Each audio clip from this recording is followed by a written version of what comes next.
Okay, ngayong araw na to, ang i-review naman natin is the Suzuki Fronx. Gaya nga nung nagiging popular na trend, talagang yung mga crossover jolly, Yung crossover, pero alam mo yung andun yung utility ng SUV, parang kinompact ng SUV na talaga. Hindi ka mapapahiya sa mga features eh. Busog na busog siya sa mga features. Connectivity, phone connectivity, all the Bells and whistles. bells and whistles. Yan! Tsaka technology-wise, 5 years ago, wala yung mga to eh. TFT na display, dashcam ka, may parking sensors. Bibilin mo pa. Bibilihin mo pa. Oo. Nandun lahat. Pero alam mo yung pinakagusto kong feature ngayon, Jay? Halos lahat ng kotse ngayon, nagha-hybrid na. Pati pira na ng gas ang laban. Oo. Napakamahal na ng gasolina at diesel. So talagang lahat nakafocus sa electric vehicle eh. First impression ko dito sa Fronx is enough for, let's see, 4. 4 Malalaking yes. tao. Ako ang nag-drive yung legroom, okay na okay sa akin. Ako, Jay, problema ko, legroom at saka headspace. Headspace. Pero Kasya ka. legroom-wise, wala akong problema. Maluwag yung legroom ko. Oo. Headspace naman, okay din, mataas. Sa akin, komportable ako enough to move around pag nandito sa steering wheel. Abot ko lahat ng itong TFT, yung controls niya, yung aircon.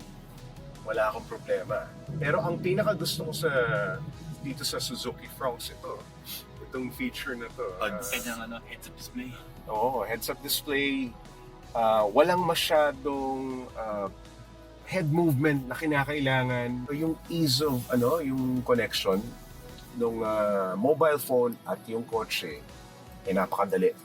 Alam mo, mapapansin natin dito sa dash, makikita natin yung may maliit na layout kung ano yung gumagana. So, eto, naka-light up yung engine, yung IC, internal combustion, yun yung gumagana. Napakasimple ng interior din Earth colors, hindi magulo sa mata. Malinis, di ba? Puno-puno yung upuan. Parang sa lahat ng mga nasubukan natin kotse so far. Malambot. Ito yata yung pinakamalambot ng upuan. Oo, Kahit maganda dito sa likod Pag hinahawakan ko, Maganda yung leather, maganda yung kutsyon. yan yung pinaka nakadikit talaga sa katawan mo and pagka na-traffic ka, halimbawa, mahaba yung biyahe. Matagal kayong Mararamdaman mo magsasama na niya. diba? Mag-iit ulo mo dun, komportable.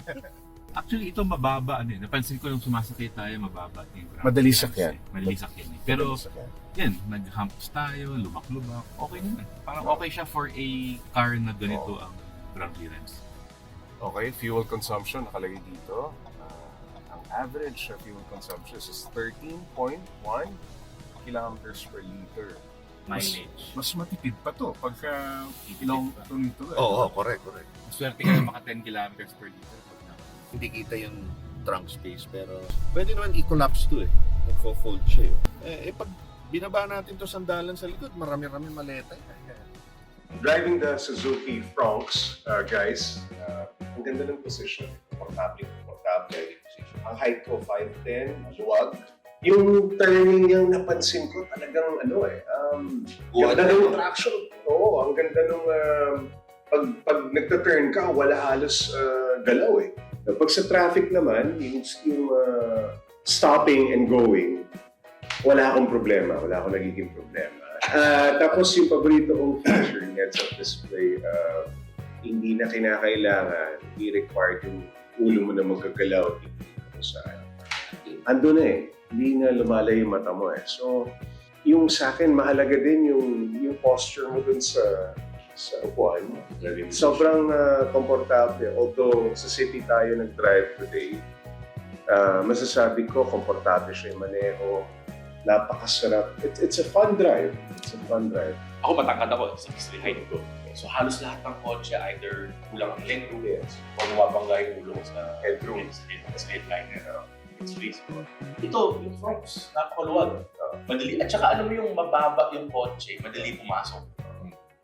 Pero hindi siya, kailangan mo talagang yumuko. Diba? Parang pumapasok sa SUV, walang effort pumasok. So una ko talaga napansin sa upuan. Very plush, very malambot talaga yung upuan talaga. Parang high quality yung Maganda yung feel, very premium feel ng seats. okay siya. So, di ba, kahit na humps, yung lubak, di ba, gawa nung pagka-design ng hybrid niya, very smooth. Minsan kasi nararamdaman mo yung nag-off, nag-on, Yung transition. Yung transition, siya hindi, very smooth. Ako naman, since yung amo seat sa likod, yung comfort sa likod, wala akong problema. Kadalasan yung nahihilo ka pag nakaupo ka sa likod. Walang ganun. Walang ganun. Tapos yung headroom, no problem. Yung elbow room ko, ang isa pang nagustuhan ko, yung pag-exit. Kasi yung pintuan, mga 85 degrees ang open. Sa size ko, hindi hirap lumabas, hindi rin hirap lumabas. In terms of trunk space, yung mga mahilig mag-grocery dyan, or yung mga mahilig mag-shopping, pag kulang pa yung trunk space mo sa mga pinamili mo, kasi split fold pa yung rear seat for added cargo space. Okay, ang tanong ulit, i-drive mo ba to, Engineer Jolly at Bam? If I'm looking for a compact car, compact vehicle na pwede kong ipang-araw-araw, pwede kong ilayo, gusto kong lumayo, recreational drives, I guess ito yung isa sa magandang option for me, alternative for me. Technically, it's a hybrid car. Pero, hindi siya yung tipong huwag na mag-expect na hindi mong maaaraw ay mabilis sa limit ng gas. So parang tingin ko hindi siya talaga meant na mababawi mo sa pressure of gas o pag-hybrid.